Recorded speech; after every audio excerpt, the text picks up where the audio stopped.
Hello and welcome to Rebel Science. My name is Rachael Sise, and today I will be covering a very common disease in women and occasionally men. In fact, nearly 12% of the women in the U.S. will develop this disease at one point in their life. Do you know what it is? That's right, breast cancer. To begin, let's look at a general explanation of cancer from a cell's point of view. Cancer begins in an isolated area of cells. Hundreds of thousands of cells die and replicate every day in your body, replacing old and damaged cells with new and ready-to-work cells. However, when a cell begins to grow and multiply without any control, the cell begins a change into a cancerous cell. This one cell, or many cells that begin to grow without control, can influence the cells around it to follow in its bad, uncontrollable behavior. A mass of cancerous cells is known as a tumor. Sometimes these cancerous cells can sneak into the bloodstream and spread to other areas of the body. When this happens, a cancer has metastasized, which generally isn't very good. But what about breast cancer, you say? Well, the most common cases of breast cancer begin in the milk ducts of the breast, as well as the breast lobules or glands that produce milk. As stated earlier, nearly 12% of women will develop breast cancer at some point in their lifetime.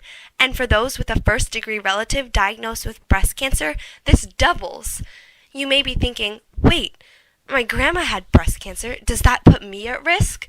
Well, that is what some lovely scientists such as Dr. Mary Claire King and Dr. Thomas Walsh, among many others, have been researching. An increased risk of developing breast cancer can be hereditary. There are genes in your 13th and 17th chromosome that act to regulate cell growth and division.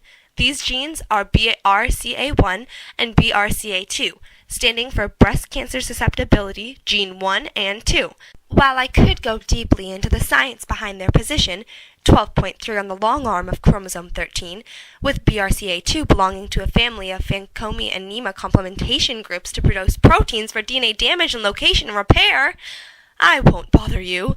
To put it simply, the BRCA1 and BRCA2 genes help to monitor cell growth, which ties directly into cancer.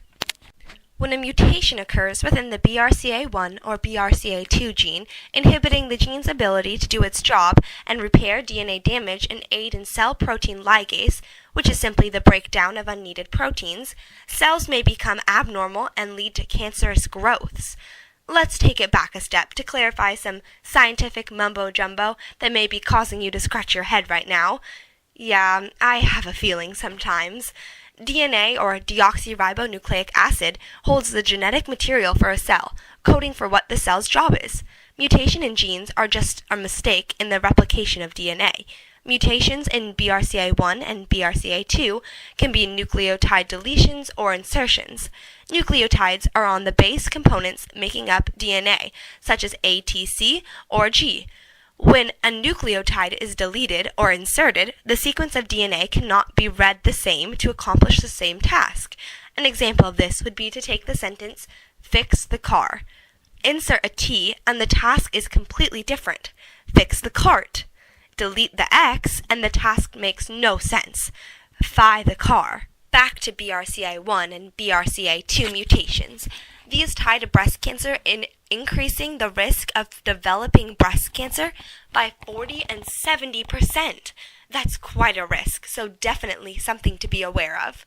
These mutations are passed in an autosomal dominant pattern. This means that the gene mutation for an increased risk of developing breast cancer is dominant over other genes.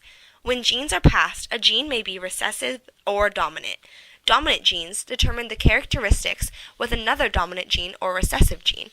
Only homogeneous recessive or only recessive genes cause a recessive trait. In BRCA1 and BRCA2, the gene is dominant, so if only one gene is mutated, it still shows because of its dominance. As interesting as BRCA1 and BRCA2 mutations are, they are only affecting a portion of breast cancer patients. It is important that anyone, at risk or not, performs monthly breast self-check exams. Any time of the day, at least once a month, breast examinations for pea-shaped or irregular feeling areas should occur.